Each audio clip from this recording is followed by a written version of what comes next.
Apocalipse 7:3, ele dá uma ordem aqui: não danifiqueis nem a terra, nem o mar, nem as árvores, até selarmos na fronte os servos do nosso Deus.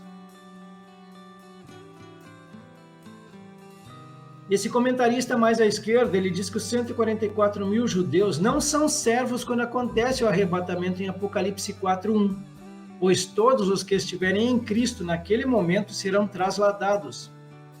Eles serão salvos após o arrebatamento, durante o avivamento pré-anunciado em Atos 2. Serão salvos e se tornarão servos de Deus assim que forem assinalados. Então ele diz aqui: não danificar a terra, nem o mar, nem as árvores. Isaías 65, 8 ao 10. Não a destruam, pois a bênção nele. Ele está falando aqui, no cacho de uvas. Assim farei por amor de meus servos, e não destruirei todos eles. Farei sair de Jacó descendência, e de Judá um herdeiro que possua os meus montes. Então aqui, salvo o restante fiel. Seriam esses restantes fiéis, começando com os 144 mil judeus? Apocalipse 9:4. Lhes foi dito que não causasse dano à erva da terra, nem a qualquer coisa verde, nem a árvore alguma. Então somente as pessoas que não têm o selo de Deus na testa. Selar na fronte, a gente vê lá o sangue, né, como um sinal lá em Êxodo, quando o anjo da morte passa, e aqueles judeus que marcaram as suas casas com o sangue do cordeiro, eles não foram mortos. Isso aí era um sinal também.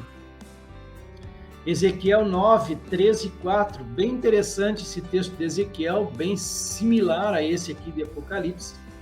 A glória do Deus de Israel se levantou do querubim sobre o qual estava, indo até a entrada do templo. E o Senhor clamou ao homem vestido de linho, que tinha o estojo de escriba à cintura, e lhe disse: passe pelo meio da cidade, pelo meio de Jerusalém, e marque com um sinal a testa daqueles que suspiram e gemem, por causa de todas as abominações que se cometem no meio dela. Selar na fronte, Apocalipse 7:3, ele diz então, não danifiques nem a terra, nem o mar, nem as aves, até selarmos na fronte os servos do nosso Deus. Então, uma outra versão: não façam estragos na terra, nem no mar, nem nas árvores, até que marquemos com o sinete a testa dos servos do nosso Deus. Então aqui, busquem o Senhor todos vocês, os humildes da terra, que cumprem os seus mandamentos, busquem a justiça, busquem a humildade. Talvez assim vocês sejam poupados no dia da ira do Senhor. De que forma eles vão ser poupados? Marcados? Possivelmente sim. Malaquias 3, 17 e 18.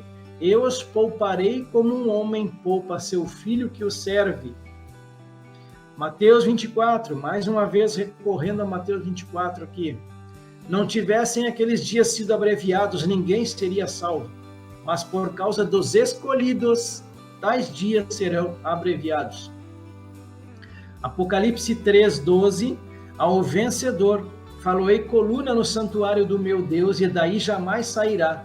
Gravarei também sobre ele o nome do meu Deus, o nome da cidade do meu Deus, a nova Jerusalém que desce do céu, vinda da parte do meu Deus, e o meu novo nome. Apocalipse 14:1, mais um spoiler. Olhei e eis que o cordeiro estava em pé sobre o monte Sião. Com ele estavam 144 mil, que tinham escrito na testa o nome do cordeiro e o nome de seu pai. Apocalipse 7:4, o número dos selados eram 144 mil de todas as tribos dos filhos de Israel. Aqui tem algumas referências também, esses dois comentaristas aqui. O que poderia ser mais claro do que isto? Ele faz uma pergunta. Que os 144 mil são de 12 das 13 tribos de Israel e não os gentios. Não fazem parte da igreja, pois a igreja é arrebatada antes deste período, em Apocalipse 4:1. Claramente ele defende a teologia ali pré-tribulacionista. Nem poderiam ser judeus antes do arrebatamento ou em qualquer outro período fora da primeira metade dos últimos 7 anos desta era. Esse primeiro comentarista fecha com isso. Este outro aqui, mais abaixo, à esquerda também, 144 mil assinalados, 12 mil de cada tribo, são as primícias de Israel, que estão incluídas na primeira ressurreição, como toda Israel que aceitará Cristo na segunda vinda. E a gente vê várias profecias a respeito das tribos de Israel. Ezequiel, por exemplo, aqui. A gente vê lá em Atos promessas feitas por Deus aos nossos pais, a qual as nossas 12 tribos, servindo a Deus fervorosamente noite e dia, almejam alcançar. Paulo aqui está falando de algo para o futuro. Romanos também, mais uma vez Paulo aqui, o remanescente é que será salvo, porque o Senhor cumprirá a sua palavra sobre a terra de forma plena e em breve. Ainda em Romanos também, ele falando sobre esses remanescentes, segundo a eleição da graça, eles vão ser alcançados por essa graça, também os judeus. Ezequiel 48, fala também a respeito disso, das tribos de Israel.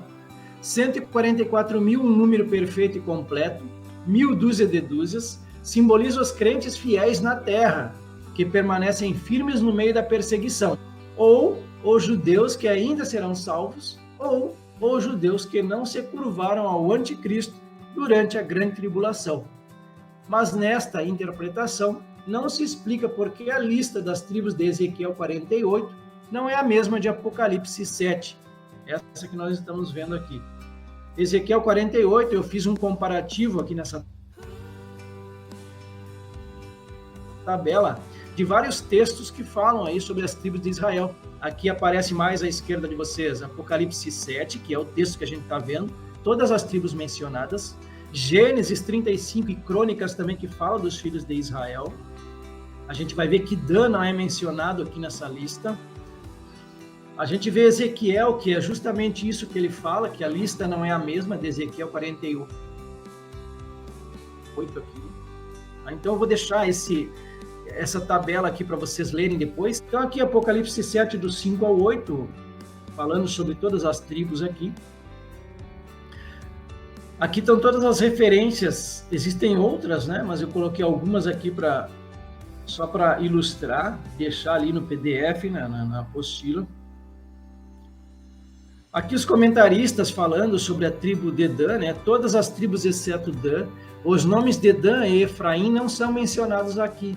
Os nomes de Levi e José substituem esses nomes. Para explicar a omissão de Dan, muitos usam o texto de Deuteronômio 29, 18 ao 21, mas qual é a tribo que não participa da idolatria? A verdadeira razão por que ninguém de Dan é selado aqui é porque ninguém é servo de Deus naquele momento. Dan será restaurada com as outras tribos no milênio, por isso a idolatria de Dan não é motivo para a tribo ser omitida aqui.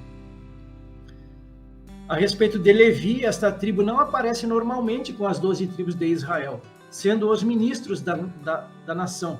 Mas neste caso, Dan é deixada porque nenhum de seus homens voltou-se para Deus no avivamento, exceto os 144 mil judeus. São pensamentos aí, então, deste comentarista.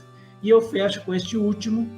A tribo de José, então, seria Efraim, representando Efraim, que é filho de José. A tribo de Dan foi omitida sem que nenhuma razão seja dada.